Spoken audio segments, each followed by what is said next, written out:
Bonjour, nous commençons avec le chapitre du commerce international. Dans cette première présentation, j'aimerais discuter avec vous les institutions de l'Organisation mondiale du commerce. Quels sont les organes? Quel est le fonctionnement de cette organisation qui est l'élément le plus important du commerce international du point de vue du droit international? Nous allons aborder d'abord donc les institutions de l'OMC et par la suite, je vais vous montrer quelques exemples des institutions des accords régionaux. Je prendrai deux exemples d'accords régionaux entre la Suisse et des pays partenaires qui en partie s'inspirent de l'OMC, mais normalement disposent d'une structure organisationnelle plus simple. Dans une deuxième série de présentations, j'aimerais vous parler du règlement de différends, soit à l'OMC, qui est particulièrement important et sophistiqué, soit dans les accords régionaux, de nouveau. Alors, d'où venons-nous pour la création de l'OMC? Nous l'avons déjà vu. En principe, quant aux principes et quant aux objectifs, l'OMC s'inspire aussi des accords bilatéraux qui avaient été conclus déjà au XIXe siècle et qui inspirent jusqu'à nos jours les traités de commerce sur le plan international. Les institutions universelles, c'est-à-dire des organisations universelles telles qu'elles existent aujourd'hui, sont des successeurs du GATT de 1947. Nous avons vu à ce moment-là, il y avait un projet de créer une organisation internationale du commerce, un projet qui avait même été adopté par une conférence internationale en 1948, mais qui n'a pas été ratifié par la suite par les États, ce qui fait qu'un simple accord, le GATT de 1947, a occupé cette place que l'OIC, l'Organisation internationale du commerce, devait occuper. C'est seulement en 1995 que finalement on a remplacé cette structure du GATT par l'Organisation mondiale du commerce et l'accord du GATT est devenu une partie intégrante de l'OMC. Mais pour les institutions, c'est l'OMC qui peut compter aujourd'hui sur des institutions beaucoup plus sophistiquées que c'était le cas du GATT de 1947. Et c'était effectivement une des revendications, un des souhaits lors des négociations dans les années 90 quant à l'établissement de l'OMC. Quand nous parlerons d'accords régionaux et des institutions des accords régionaux, on peut voir qu'il y a tout de même différentes périodes avec un degré parfois différent quant à la structure et aux organes dans ces organisations. Dans les années 50 et 60, c'est en Europe surtout la Communauté économique européenne de 1957, ainsi que l'Association européenne de libre-échange, l'ALE, de 1960, qui ont été créés. Par la suite, il y avait des accords d'association de la CEE, surtout, par exemple avec la Turquie, déjà en 1963, avec les pays des anciennes colonies, comme l'accord de Yaoundé, également de 1963. Dans les années 1970, il y a eu une activité un peu moins importante. Il y en a encore eu au début, par exemple les accords entre la Communauté économique européenne et l'Espagne de 1970, ou l'accord de libre-échange entre la Suisse et la Communauté économique européenne de 1972 sont des exemples.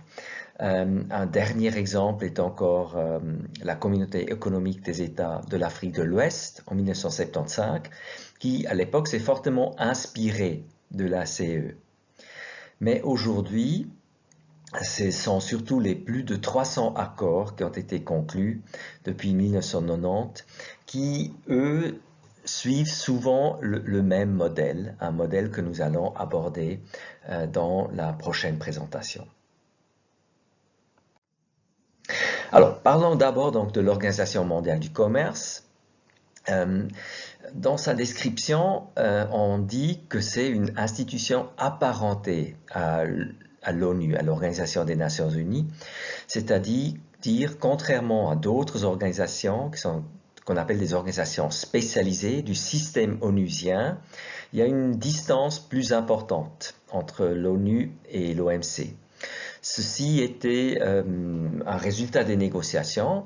Il y a toujours eu des États qui auraient aimé que le commerce international soit aussi régi par le système onusien. Mais il y a aussi toujours eu beaucoup d'États et beaucoup de représentants de certains groupes qui se sont opposés à cette idée. Alors ceci fait que oui, on prévoit que l'OMC coopère avec l'ONU et les organisations qui font partie du système onusien, mais il n'y a pas un lien direct en créant par exemple des organes ou des obligations de rapport entre ces différentes institutions. L'origine de l'OMC d'aujourd'hui est de 1995, nous venons de le dire, le siège est à Genève, et du point de vue de l'apparence extérieure, on peut tout de même dire qu'il y a une certaine continuité entre le GATT de 1947, parce que malgré le fait qu'il s'agissait d'un simple accord, on a tout de même établi un secrétariat dans le bâtiment que vous voyez sur cette slide, qui reste aussi le siège de l'OMC. Donc il y a tout de même dans l'apparence une certaine continuité pour le fonctionnement de cette institution.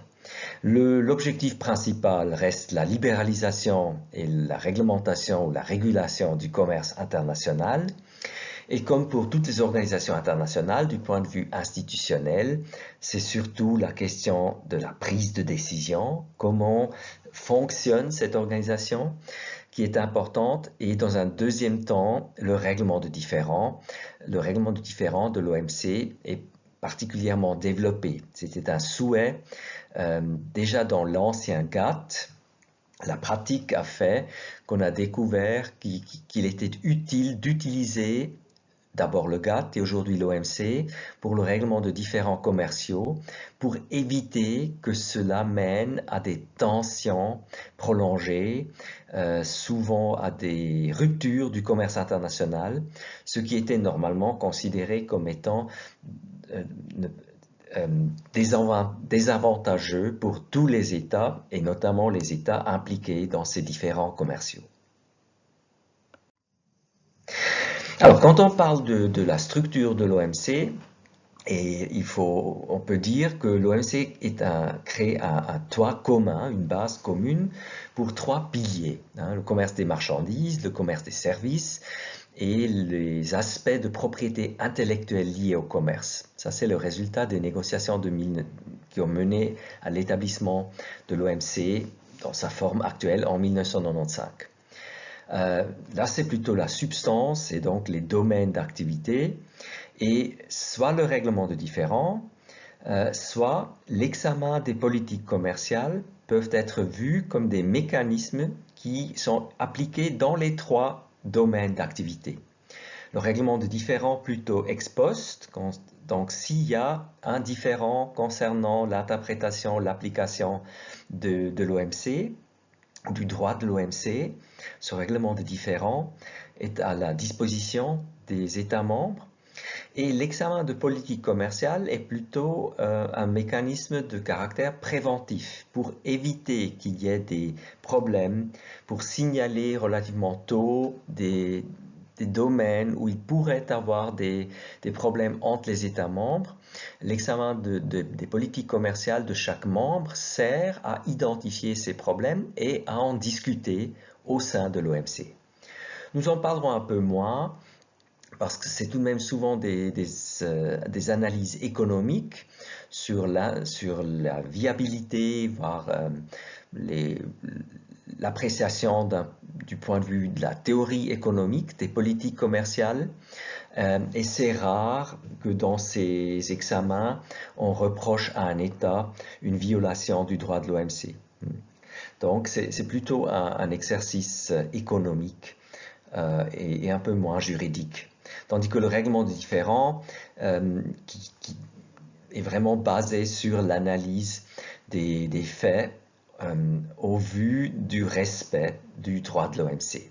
Ça, c'est aussi on peut dire, ce sont aussi les limites de ce règlement différent, qui est peut-être donc moins utile pour prévenir des futurs problèmes et tenir compte des développements dans le temps.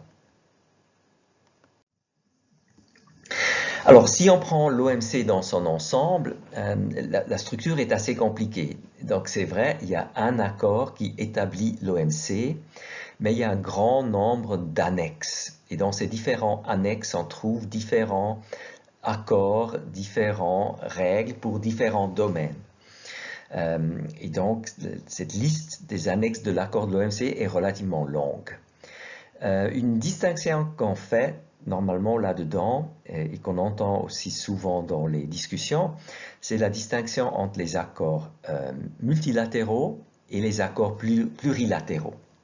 Alors il faut dire, c'est une terminologie qui est propre à l'OMC, tandis que dans d'autres enceintes, et même en droit international général ou dans le domaine des relations internationales, parfois ces termes multilatéraux et plurilatéraux sont utilisés comme des homonymes. Tandis que ici dans l'OMC, il y a une importance importante. Tout membre de l'OMC est obligé d'accepter tous les accords multilatéraux. Donc, c'est-à-dire l'OMC et les accords qui sont dans les annexes à l'OMC qu'on considère comme des accords multilatéraux. Et puis, il y a une liste à part avec des accords plurilatéraux et ces accords-là sont optionnels. Donc, on peut être membre de l'OMC sans les accepter. Pour le moment, il n'existe qu'un petit nombre d'accords plurilatéraux que nous allons aborder et ce sont essentiellement des pays développés qui les ont acceptés.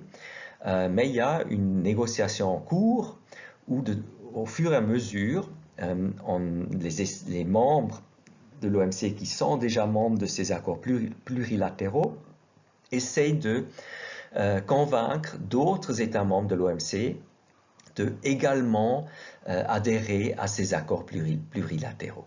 Donc, ces distinctions restent importantes. L'article 16, alinéa 3, ou chiffre 3 de l'OMC parle de la relation entre les différents accords.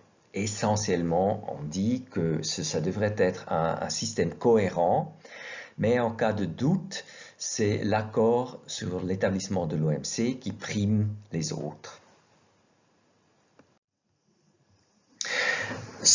Les objectifs de l'Organisation mondiale du commerce en tant qu'organisation se trouvent d'un côté dans le préambule. Vous savez que très souvent on utilise le préambule pour comprendre l'objectif, l'esprit d'une organisation.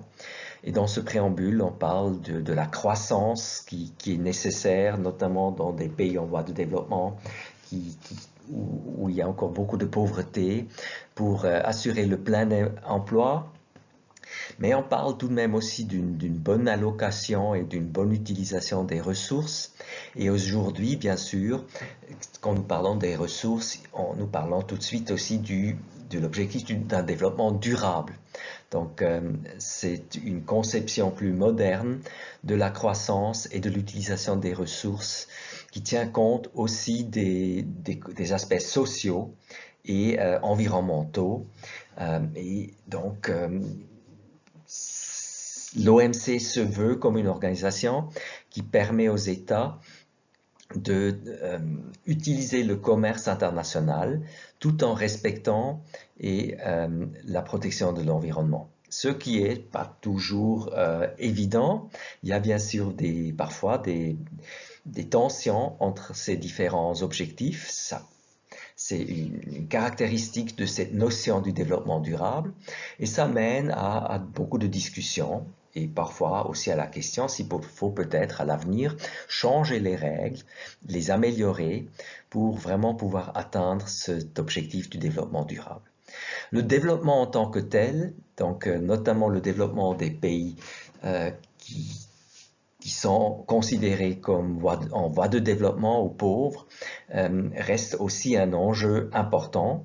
Et il y a beaucoup de discussions, bien sûr, sur ce que cela implique pour l'organisation, si les règles doivent être différentes pour les différents membres, comment on peut tenir compte de l'état de développement d'un État et dans quelle mesure il faut aussi interpréter certaines règles pour respecter les intérêts des pays en voie de développement.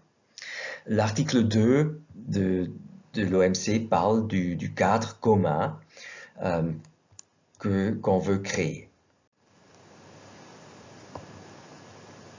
L'article 3 parle surtout des fonctions de l'OMC et on y trouve entre autres notamment le mécanisme d'examen des politiques commerciales dont nous avons parlé, le règlement différent dont nous avons parlé et de toute manière la plateforme pour les négociations est mentionné que l'OMC doit constituer dans l'idée des États qui ont créé l'OMC. Voilà la structure de l'OMC qui est en principe prévu dans l'article 4 de l'OMC. Ici, c'est peut-être un peu plus facile à visualiser cette structure. Vous voyez tout en haut la conférence ministérielle. C'est en principe l'organe le plus haut placé du point de vue protocolaire, avec le désavantage que bien sûr les ministres qui représentent les États ne peuvent pas constamment se réunir. Donc ces conférences ministérielles ont eu lieu de temps en temps pour adopter des textes, pour éventuellement résoudre des questions extrêmement politiques. Et la question se pose même parfois si ça vaut la peine d'organiser une conférence ministérielle, si on a vraiment assez de résultats dans les négociations pour justifier la tenue d'une telle conférence. Mais en même temps, bien sûr, c'est toujours aussi une occasion pour faire le bilan, pour nouer des contacts entre les différents ministres et pour assurer ainsi que l'OMC garde une place privilégiée pour les États membres et les membres en général dans leur politique étrangère. En dessous de la conférence ministérielle, en principe, l'organe qui assure d'une manière plus permanente le fonctionnement de l'OMC, c'est le Conseil général. Il est composé des représentants des États qui sont normalement accrédités à l'OMC à Genève. Ce n'est pas absolument nécessaire, mais la plupart des États ont une mission à Genève qui est accréditée auprès de l'OMC pour les représenter. Et ce Conseil général se rencontre beaucoup plus souvent pour gérer l'ensemble des structures de l'OMC. En dessous du Conseil général, vous voyez 3 conseils spécialisés. Le Conseil du commerce des marchandises, le Conseil du commerce des services et le Conseil des aspects de droit de propriété intellectuelle qui touchent le commerce. Donc pour chaque pilier, comme on les a appelés, il y a un conseil. Pour les grandes missions à Genève, ça veut dire normalement qu'ils ont des fonctionnaires spécialisés dans ces domaines. Pour les petites missions, parfois, ce n'est pas possible, donc il y a parfois aussi des généralistes qui doivent couvrir les activités de ces conseils. En haut, à gauche et à droite du Conseil général, vous voyez les 2 conseils pour ces mécanismes dont j'ai parlé, qui devraient assurer le fonctionnement de l'OMC de manière générale. D'un côté, le Conseil général réuni en tant qu'organe de règlement de différends. Et normalement, on parle ici de l'organe de règlement de différends qui administre les procédures et les structures prévues pour le règlement différend. Nous en parlerons un peu plus tard. Et à droite, le Conseil général réuni en tant qu'organe d'examen des politiques commerciales. C'est en principe les mêmes représentants. De nouveau, bien sûr, j'ai dit que par exemple l'examen des politiques commerciales est souvent basé sur des théories économiques. Et donc, si vous avez une mission qui est plus grande, ou si un État ou un membre décide d'envoyer des personnes pour les réunions de cet organe d'examen des politiques commerciales, ça lui permet bien sûr d'envoyer quelqu'un qui est plus spécialisé, qui a plus de connaissances peut-être dans ce domaine. Cela dépend des compétences et souvent des budgets, bien sûr, des membres de l'organisation. Vous voyez par la suite, tout à droite, un carré où on voit que quand il y a un cycle de négociation, et théoriquement, actuellement, nous avons toujours un cycle de négociation, nous sommes toujours dans le cycle de négociation de Doha. À ce moment-là, il y a une duplication des structures et gérée par un comité des négociations commerciales qui a des sous-groupes, vous voyez, ces sessions extraordinaires de différents conseils qui devraient consacrer du temps à la négociation de nouvelles règles, hein, qui devaient être le résultat d'un cycle de négociation. Tandis que ce que vous voyez à gauche dans la structure normale, il y a par exemple aussi un comité du commerce des services, ça c'est la gestion des règles actuelles, où il y a des discussions sur des nouveaux problèmes, où on peut discuter de nouveaux développements. Prenez par exemple le commerce électronique qui évolue vite et les règles de l'OMC de 1995 ne sont pas toujours adéquates. Et donc, il y a deux développements. D'un côté, on essaie de développer des nouvelles règles dans le cadre des négociations, du cycle des négociations de Doha. Et en même temps, on essaie tout de même aussi d'appliquer les règles existantes et ainsi de trouver des solutions pour des nouvelles situations qui demandent peut-être des décisions ou une approche commune au sein de l'OMC.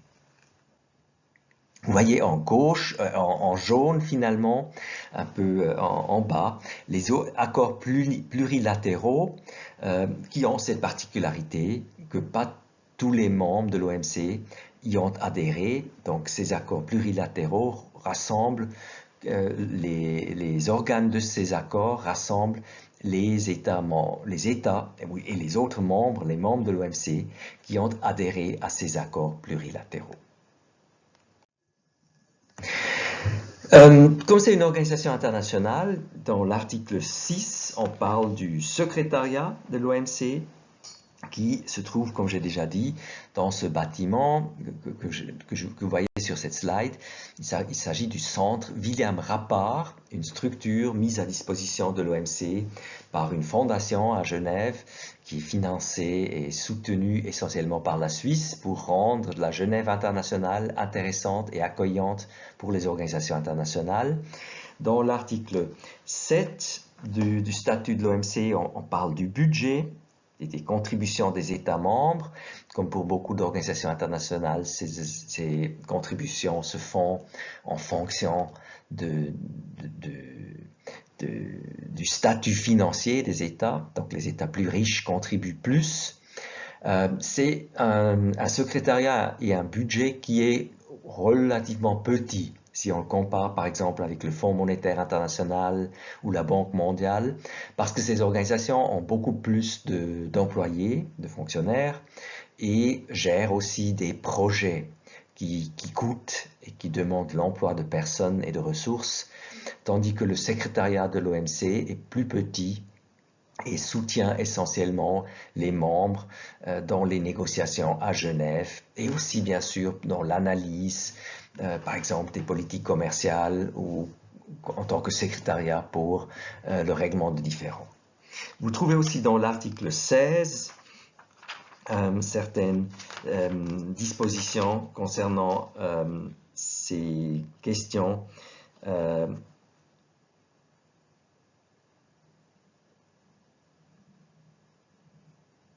qui était plutôt de nature transitoire, où on voit très bien comment l'OMC a suivi, a succédé au GATT, et cela nécessitait certaines dispositions transitoires. La relation de l'OMC avec les autres organisations, nous en avons déjà parlé quand nous avons dit que l'OMC est une organisation apparentée à l'ONU. Dans l'article 5, on mentionne tout de même que c'est possible que le Conseil général conclue des arrangements appropriés pour assurer une coopération efficace avec les autres organisations intergouvernementales qui ont des fonctions en rapport avec celles de l'OMC. Dans la réalité, nous allons voir que c'est par exemple le cas avec l'OMPI, l'Organisation mondiale de la propriété intellectuelle, dans le domaine de la propriété intellectuelle, mais aussi avec la FAO, l'Organisation des Nations Unies pour l'alimentation et l'agriculture, dans le domaine des produits agricoles, et encore d'autres, par exemple l'Organisation internationale du travail, quand on parle des conditions de travail et leur impact sur le commerce international, etc., etc. La prise de décision de l'OMC est décrite dans l'article 9 de l'accord. En principe, comme règle générale, on peut dire que la prise de décision se fait par consensus. Alors, consensus dans le sens de l'OMC, parfois aussi utilisé de cette manière dans d'autres organisations, veut dire aucun membre s'oppose. Et dans la réalité, cela se fait souvent en demandant lors d'une réunion si tout le monde est d'accord, c'est-à-dire ou plutôt si quelqu'un s'oppose à une décision, et si personne ne le fait, la décision est acceptée par consensus. Ceci permet bien sûr à un membre de s'opposer. Et en même temps, l'avantage de cette procédure, c'est qu'elle est, du point de vue diplomatique, un peu plus simple. On ne demande pas aux États de s'exprimer positivement et de soutenir une décision. Il suffit de ne pas s'opposer. Et ça peut faire, dans les rapports diplomatiques, une différence. Bien sûr, cette prise de décision par consensus a aussi des désavantages. Comme j'ai dit, en principe, un État qui signale de s'opposer, ou dont on sait qu'il va s'opposer parfois, bloque certaines prises de décision. Et ça, c'est considéré par beaucoup comme une faiblesse de l'OMC. Il y a des propositions qu'on devrait peut-être introduire plus de prise de décision par majorité qualifiée éventuellement, comme on les connaît dans d'autres organisations. Mais il y a aussi tout de même beaucoup de membres de l'OMC qui seraient opposés. Ils aiment le fait qu'à l'OMC, ils gardent un certain pouvoir de veto. Et ils disent que c'est tout de même pour le moment toujours la bonne manière d'adopter ou de prendre des décisions au sein de l'OMC. Voilà, il y a parfois des règles spécifiques concernant des amendements dans le domaine des règlements différents, mais même là où ces règles spécifiques existent, il y a une certaine tendance à préférer le consensus si cela est possible. Les membres et comment on devient membre de l'OMC, c'est décrit dans l'article 11 de l'accord de 1995. Dans l'article 11, on parle des membres originels, tandis que dans l'article 12, on parle de l'accession. La Suisse, par exemple, avait participé aux négociations de l'OMC, mais elle aurait pu être un membre originel, mais comme il y a eu une prise, une tentative en Suisse de demander un référendum pour l'acte d'adhésion, on n'a pas pu respecter les délais, ce qui fait que la Suisse a dû accéder à l'OMC avec un tout petit peu de retard. Cet article 12 est beaucoup plus important, évidemment, aujourd'hui pour des États qui ne sont pas encore membres de l'OMC, parce que c'est cette procédure de l'accession qui est une longue négociation des conditions d'accession. Pour être membre de l'OMC, il faut avoir pris certaines mesures pour que le système national soit compatible avec les règles de l'OMC, et notamment dans la libéralisation du commerce. Et il faut trouver un accord qui corresponde aux négociations qui ont eu lieu entre les membres existants de l'OMC quant au niveau de libéralisation du commerce international. Alors actuellement, il y a des pays qui sont depuis de nombreuses années dans ce processus d'accession parce que, par exemple, ils ont des difficultés à changer leur réglementation interne pour qu'elle soit compatible avec les règles d'OMC, ou parce que peut-être ils ne sont pas encore trouvé un accord quant au niveau de libéralisation, c'est-à-dire à l'ouverture de leur marché avec les membres existants de l'OMC. Il existe encore une note explicative à la fin de l'accord sur les membres qui pour nous est moins importante. Quelles sont les obligations des membres? Alors, ils sont décrits de manière très succincte dans les articles 16, chiffres 4 et 5. Chaque membre assurera la conformité de ses lois, réglementations et procédures administratives avec ses obligations, telles qu'elles sont énoncées dans les accords figurant en annexe. Donc, on est conscient que pour être un membre de l'OMC, il faut avoir une législation interne dans chaque membre qui est souvent assez technique et compliquée, comme nous l'avons vu, et qui tient compte des obligations de l'OMC, qui est donc conforme aux règles de l'OMC. On parle souvent de la compatibilité, the WTO compatibility de certaines règles. L'alinéa 5 dit « Il ne pourra pas être formulé de réserve en ce qui concerne une disposition du présent accord ». Donc, comme c'est le cas pour beaucoup de traités modernes, on ne voulait pas permettre que les États membres puissent prendre des réserves, ce qui ne veut pas dire qu'il n'y a pas, dans beaucoup de règles de l'OMC, un peu de marge de manœuvre. Alors, nous avons déjà dit, et nous le verrons encore, que par exemple, le degré d'ouverture du marché est négocié par chaque pays, et c'est l'ensemble de ces ouvertures dans différents secteurs qui fait un résultat pour chaque pays, qui est unique peut-être pour ce pays, et l'important c'est que ça soit acceptable pour les autres membres. Ce qui mène à ce moment-là à un accord entre tous les membres de l'OMC, que pour chaque État membre, le degré d'ouverture de son marché est suffisant pour justifier que le membre soit un membre de l'OMC. Et pour les pays qui veulent accéder à l'OMC, c'est lors de cette négociation de l'accession qu'on doit arriver à une conclusion où aucun pays s'oppose. Vous vous souvenez du consensus qu'il faut trouver, qu'aucun pays s'oppose à l'accession d'un nouveau membre avec l'offre que ce membre fait quant à l'ouverture de son marché.